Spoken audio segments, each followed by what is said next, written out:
A fotografia estava danificada, frágil e quase completamente esquecida no fundo de uma caixa de papelão úmida, até que um detalhe apareceu sob ampliação digital.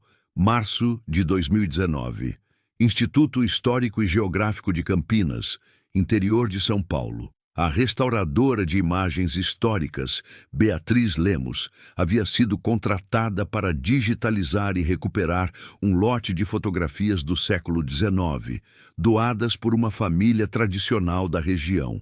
Eram retratos comuns da época: fazendeiros, senhoras em vestidos de seda, crianças posadas ao lado de móveis pesados. Nada que chamasse atenção imediata. Até a foto número 47. Era um daguerreótipo em placa de cobre, datado de 1863, segundo a anotação a lápis no verso. Fazenda Santa Teresa, Campinas, abril de 1863. A imagem retratava uma cena típica do Brasil imperial: o interior de uma casa grande, mobiliário de jacarandá, cortinas pesadas. No centro, sentado em uma cadeira de espaldar alto, estava um homem branco de meia idade, bigodes espessos, terno escuro. Aos seus pés, ligeiramente deslocada à esquerda, uma mulher negra. Ela estava de pé, mas em posição inferior. Trajava um vestido simples de algodão claro, as mãos cruzadas à frente do corpo. A expressão era vazia, como tantas outras expressões de pessoas escravizadas capturadas por câmeras naquele período. Os olhos miravam o chão. Nenhum sorriso, nenhuma pose, apenas presença. Beatriz começou o trabalho de restauração digital como sempre fazia. Ajustou contraste, nitidez, removeu manchas de umidade, ampliou os rostos, realçou os detalhes do fundo e então, ao aplicar um filtro de alta definição nas mãos da mulher, algo apareceu. Um símbolo, pequeno, discreto, quase imperceptível, desenhado ou tatuado na palma da mão esquerda da mulher. Um círculo com 3 linhas verticais atravessando o centro. Simples, geométrico, intencional. Beatriz aproximou ainda mais a imagem. O símbolo estava ali, sem dúvida. Não era uma marca de deterioração do daguerreótipo. Não era um reflexo da luz. Era algo gravado, de propósito, na pele daquela mulher.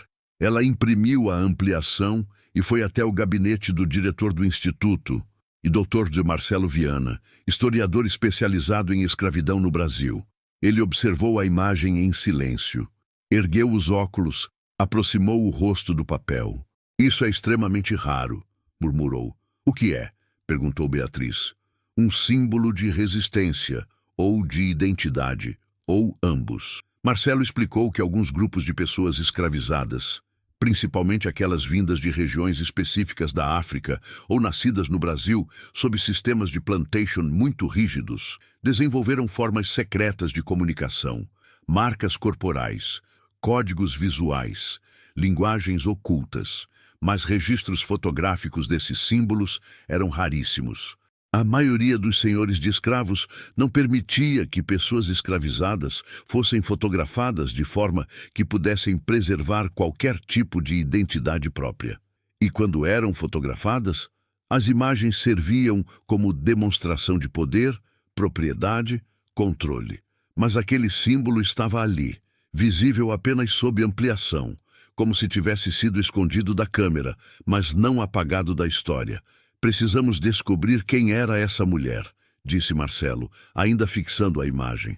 E o que esse símbolo significava? Assim começou uma investigação que atravessaria arquivos paroquiais, registros de inventário, diários esquecidos e a memória oral de descendentes, revelando não apenas a identidade de uma mulher apagada da história oficial, mas a existência de uma rede silenciosa de resistência que operava sob o olhar dos senhores, invisível até para a lente da câmera.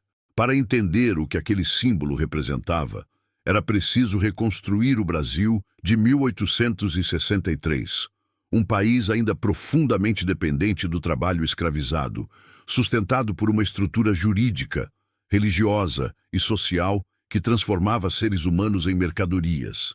Em 1863, o Brasil imperial estava no auge da economia cafeeira. Campinas, no interior de São Paulo, era uma das regiões mais ricas do país. As grandes fazendas de café dominavam a paisagem. A riqueza gerada pelo trabalho de milhares de pessoas escravizadas financiava palacetes, educação europeia para filhos de fazendeiros, importação de móveis franceses e, cada vez mais, a fotografia. A fotografia havia chegado ao Brasil em 1840, apenas um ano após a invenção do daguerreótipo. Nas décadas seguintes, tornou-se uma ferramenta de status. Famílias abastadas contratavam fotógrafos itinerantes ou se deslocavam até estúdios nas cidades para registrar sua posição social. Esses retratos eram cuidadosamente encenados. Móveis pesados, cortinas, livros, instrumentos musicais. Tudo deveria comunicar riqueza, civilização, europeização. E, em muitos casos, pessoas escravizadas eram incluídas nessas fotografias, não como indivíduos, mas como extensões da propriedade. Sua presença servia para demonstrar posse, poder econômico, raramente apareciam sozinhas, quase nunca eram identificadas por nome, mas o controle não era apenas visual.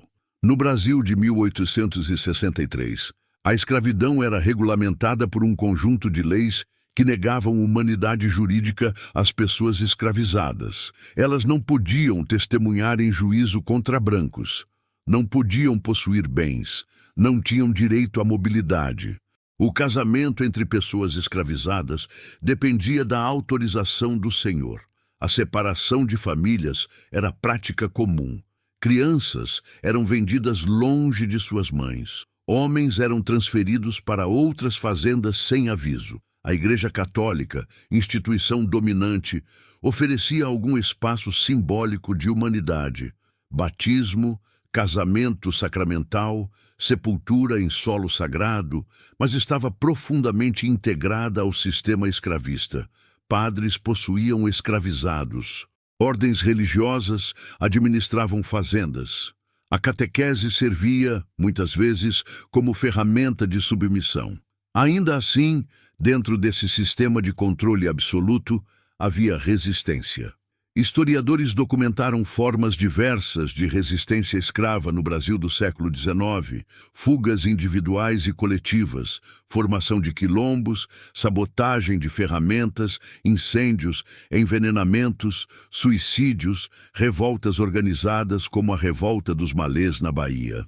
Mas também havia resistências mais sutis, menos visíveis, preservação de línguas africanas, práticas religiosas secretas, códigos de comunicação, redes de solidariedade e marcas no corpo, tatuagens, escarificações e símbolos pintados eram comuns em diversas culturas africanas. No Brasil, essas práticas foram duramente reprimidas. Senhores de escravos viam nelas sinais de identidade coletiva, de memória cultural, de possível organização. Por isso, registros visuais dessas marcas eram extremamente raros, e quando apareciam em fotografias, eram quase sempre acidentais. O símbolo na mão da mulher na fotografia de 1863 não era acidental. Estava posicionado de forma que só seria visível em determinado ângulo, sob determinada luz, como se tivesse sido desenhado para resistir à visibilidade imposta pela câmera, para existir, mas não ser visto. Marcelo Viana sabia que, para entender aquele símbolo, precisaria identificar a mulher. E para identificar a mulher, precisaria encontrar registros que, propositalmente, foram feitos para apagá-la. A investigação começou pela anotação no verso da fotografia. Fazenda Santa Teresa, Campinas, abril de 1863. Marcelo e Beatriz iniciaram a busca nos arquivos da Cúria Metropolitana de Campinas. Ali estavam guardados os registros de batismo, casamento e óbito de todas as paróquias da região. Pessoas escravizadas apareciam nesses registros, mas quase sempre sem sobrenome, identificadas apenas pelo nome de batismo e pelo nome do proprietário. Após 3 dias de pesquisa manuscrita em livros empoeirados, encontraram a Fazenda Santa Teresa. Ela pertencia a Joaquim Alves de Moraes, coronel da Guarda Nacional, proprietário de terras e de, segundo o inventário de 1865, 73 pessoas escravizadas. Os registros de batismo da fazenda listavam dezenas de nomes: Benedito, Maria, João, Joaquina, Antônio, Rita. Mas não havia fotografias, não havia descrições físicas, não havia idades exatas, apenas datas de batismo e, às vezes, menção à origem: africana, crioula, parda.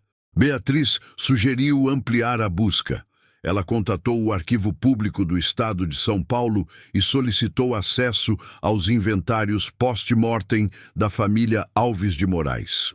Inventários eram documentos jurídicos detalhados que listavam todos os bens de um fazendeiro falecido, incluindo pessoas escravizadas, que eram descritas como peças, avaliadas em valores monetários e divididas entre herdeiros. O inventário de Joaquim Alves de Moraes, aberto em 1872 após sua morte, foi localizado em formato microfilme. Marcelo passou horas transcrevendo cada página. Ali estavam os nomes, as idades estimadas, as funções, os valores atribuídos. E, na página 17, encontrou Rita, crioula, idade aproximada 35 anos, cozinheira, com marca na mão esquerda, avaliada em 800 mil réis. Marca na mão esquerda, Marcelo fotografou a página. Era a primeira menção documental de uma marca corporal associada a uma pessoa escravizada naquela fazenda. Mas o inventário não descrevia a marca, não explicava sua origem, não dizia se era cicatriz, tatuagem ou símbolo intencional. Era preciso continuar. A próxima etapa foi buscar registros judiciais. Marcelo sabia que, em meados do século XIX, algumas fazendas eram alvo de processos criminais envolvendo fugas, revoltas ou denúncias de maus-tratos feitas por vizinhos ou autoridades eclesiásticas. Ele solicitou acesso ao arquivo do Tribunal de Justiça de Campinas, onde ficavam preservados os autos criminais da época. Foram 2 semanas de busca meticulosa. Processos escritos à mão, em caligrafia difícil, com páginas manchadas, rasgadas, algumas ilegíveis. Mas na caixa 34, referente ao ano de 1864, Marcelo encontrou um processo movido contra a Fazenda Santa Teresa. Tratava-se de uma denúncia feita pelo vigário da paróquia local, Padre Antônio Ferreira da Silva, ao delegado de polícia. O padre relatava que, durante uma visita pastoral à fazenda, presenciou castigos excessivos aplicados a pessoas escravizadas e notou comportamentos suspeitos entre os cativos, incluindo sinais e marcas corporais de possível feitiçaria ou insurreição. O processo foi arquivado. Joaquim Alves de Moraes, homem influente, apresentou testemunhas que atestaram a ordem de sua propriedade. Mas o que interessou Marcelo foi um anexo ao processo, uma lista manuscrita pelo padre, datada de março de 1864, com os nomes de pessoas escravizadas que ele considerava suspeitas. Entre os nomes estava Rita, cozinheira, com marca pagã na mão. Marcelo fotografou o documento. Ali estava a confirmação de que o símbolo não havia passado despercebido. Pelo contrário, havia sido identificado, categorizado como suspeito, relatado às autoridades. Mas a denúncia não resultou em punição registrada. O poder do fazendeiro prevaleceu. Ainda assim, aquele documento abria outra porta. Se o padre havia notado a marca em Rita, talvez houvesse outras menções em correspondências eclesiásticas, relatórios de visitas pastorais ou até em jornais da época. Beatriz decidiu investigar a imprensa local. Ela foi até a Biblioteca Municipal de Campinas, onde estavam digitalizados jornais do século XIX. Passou dias lendo edições do Gazeta de Campinas e do Diário de Campinas, de 1860 a 1870. Na edição de 15 de agosto de 1863 do Diário de Campinas, encontrou uma nota breve, publicada na seção de avisos policiais.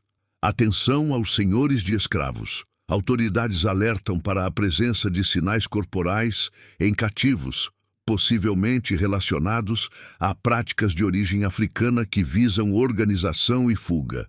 Recomenda-se vigilância. Não mencionava a fazenda Santa Teresa. Não citava Rita, mas o contexto era claro. Havia uma preocupação generalizada com símbolos corporais entre pessoas escravizadas naquela região, naquele período. Marcelo começou a perceber que o símbolo na mão de Rita não era um caso isolado. Era parte de algo maior, uma rede, uma linguagem, uma forma de resistência que operava sob o radar do sistema escravista, mas que, ocasionalmente, era percebida e temida. Ele decidiu que era hora de buscar ajuda especializada para decifrar o significado exato daquele símbolo. Marcelo contatou a doutora Juliana Ribeiro, antropóloga e especialista em religiosidade afro-brasileira na Universidade Federal da Bahia. Ele enviou a imagem ampliada do símbolo junto com os documentos que havia reunido, o inventário, o processo judicial, a nota do jornal. Juliana respondeu 3 dias depois, pedindo para fazer uma videoconferência. Na tela, ela estava cercada de livros e mapas. Começou a explicar, com cuidado e precisão acadêmica. Esse símbolo não é aleatório e não é único. Ele aparece em registros visuais e etnográficos de comunidades quilombolas do século XIX, no interior de São Paulo, Minas Gerais e até no Rio de Janeiro. É uma marca de pertencimento, uma forma de dizer, eu não estou sozinha.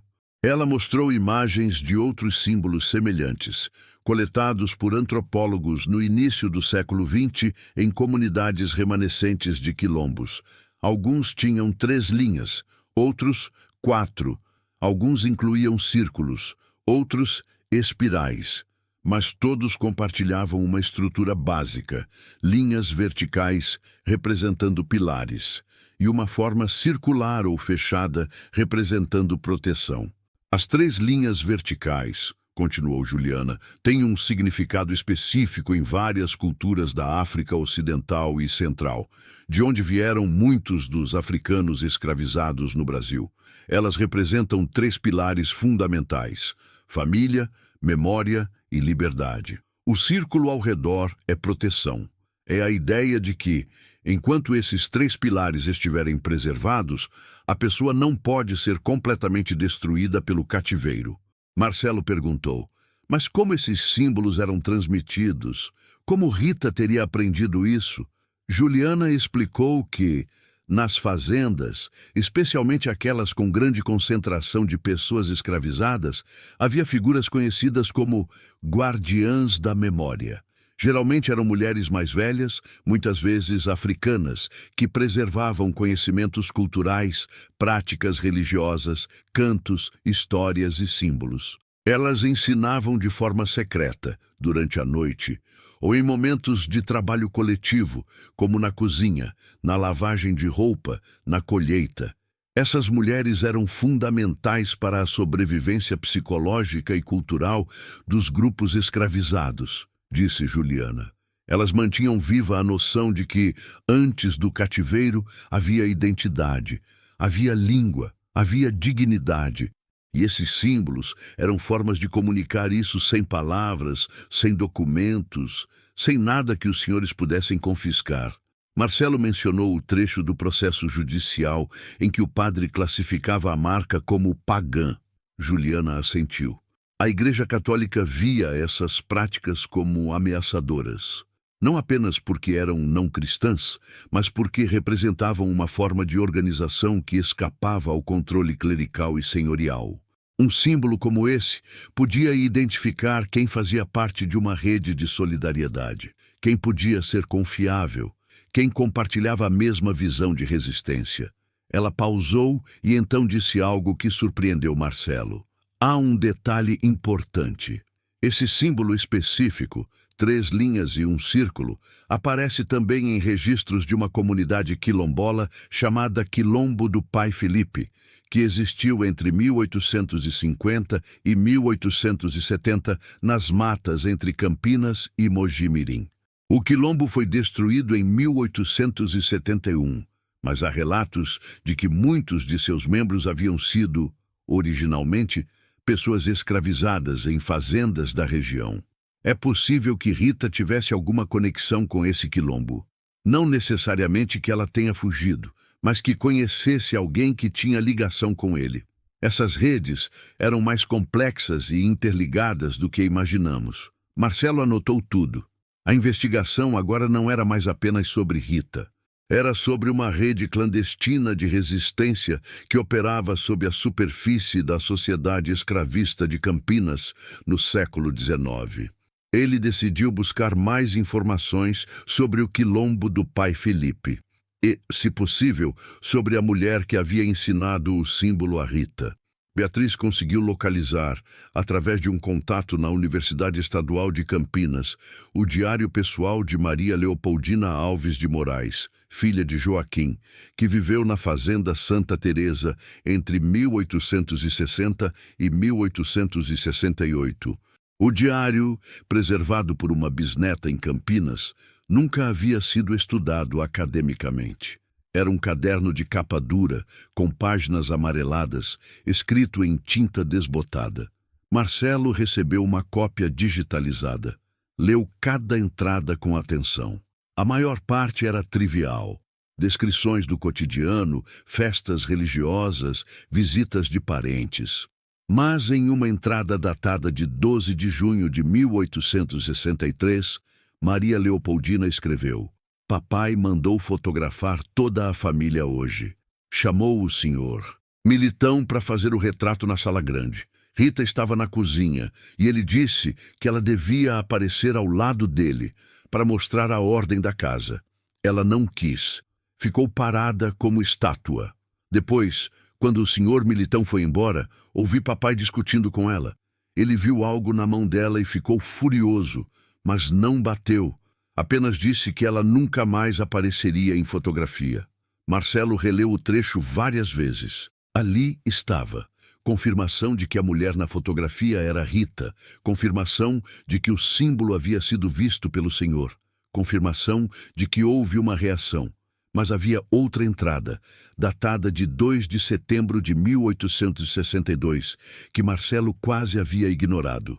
"Hoje morreu Benedita, a cozinheira velha. Rita chorou muito.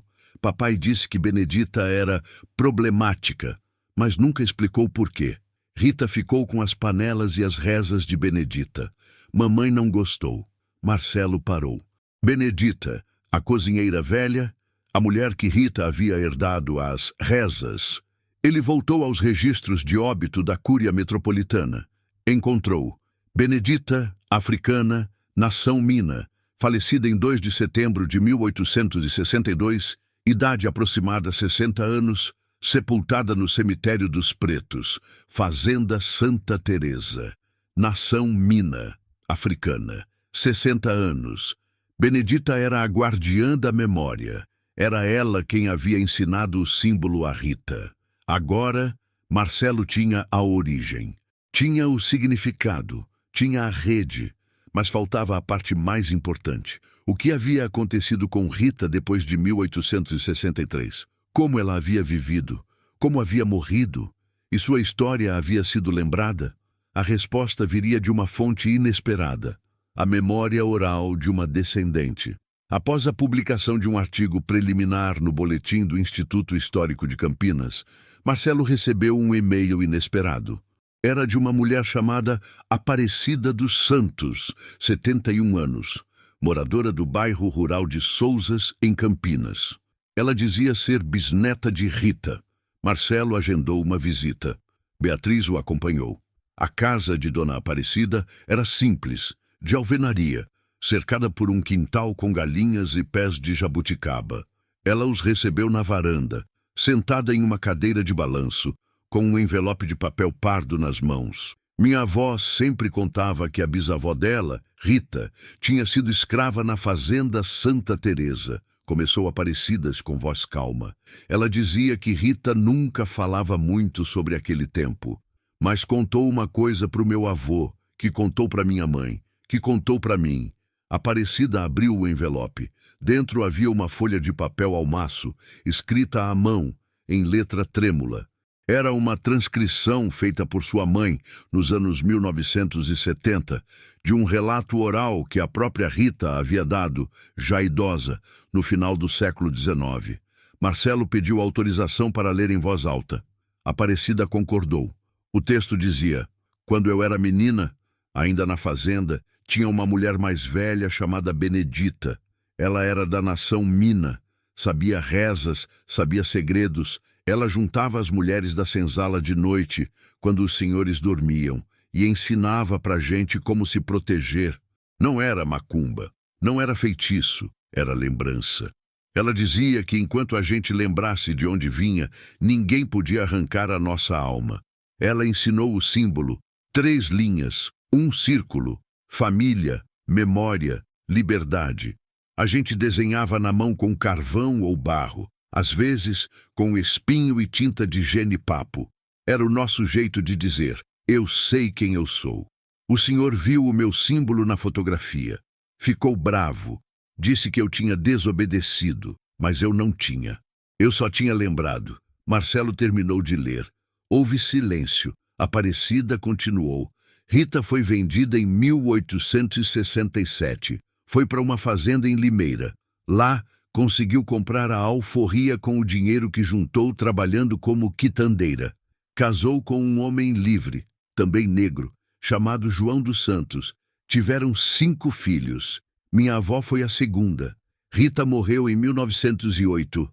Está enterrada no cemitério de Limeira, na parte dos pretos. Tem uma cruz de madeira ainda. Eu já fui lá. Beatriz perguntou, com cuidado: a senhora chegou a ver o símbolo em alguém da família? Aparecida sorriu. Estendeu a mão esquerda. Na palma, desenhado à caneta, estava o mesmo símbolo. 3 linhas, um círculo. Eu desenho todo dia, disse ela, para não esquecer. A fotografia foi oficialmente catalogada no acervo do Instituto Histórico de Campinas como Retrato de Joaquim Alves de Moraes e Rita, 1863. Documento raro de resistência visual. Marcelo Viana publicou um artigo acadêmico completo sobre o caso, incluindo análise antropológica, histórica e documental. O artigo foi citado em estudos sobre simbolismo afro-brasileiro, práticas de resistência escrava e preservação de memória. Beatriz Lemos incluiu o caso em palestras sobre restauração de imagens históricas, enfatizando a importância de observar detalhes que, por décadas, permaneceram invisíveis. Aparecida dos Santos foi convidada a dar depoimentos em escolas e universidades. Ela levava consigo a transcrição do relato de Rita, o símbolo desenhado na mão e a certeza de que sua bisavó não havia sido apenas uma presença silenciosa em uma fotografia de 1863. Rita havia sido uma mulher que, sob o peso do cativeiro, do controle e do apagamento, escolheu carregar na própria pele uma marca de identidade, de pertencimento e de resistência. E ao ser fotografada, inadvertidamente ou não, deixou registrada para a posteridade uma verdade que o sistema escravista tentou apagar. Ela sabia quem era. O símbolo não foi milagre, não foi magia, foi escolha, foi memória. Foi ato político no corpo de uma mulher que não tinha direito nem ao próprio nome nos documentos oficiais, mas que encontrou uma forma de dizer através de 3 linhas e um círculo: eu existo, eu resisto, eu não fui apagada. E 156 anos depois, sob a luz de um scanner digital, aquela verdade voltou a existir. Não como lenda, não como fantasia, mas como evidência concreta de que, mesmo nas estruturas mais opressoras, a humanidade encontra formas de sobreviver, de se comunicar, de se lembrar. Rita foi escravizada, vendida, separada, controlada, mas nunca foi vazia. Nunca foi apenas propriedade. Sua mão esquerda, capturada em 1863 por um daguerreótipo, carregava uma mensagem que atravessou o tempo, os arquivos, o esquecimento. E hoje, através de Aparecida, de Marcelo, de Beatriz, de cada pessoa que ouve essa história e reconhece nela não a exceção, mas a regra de que pessoas escravizadas jamais deixaram de ser pessoas, o símbolo continua vivo. Gravado não apenas na fotografia, mas na memória coletiva de um país que ainda aprende a enxergar o que sempre esteve ali, escondido à vista de todos.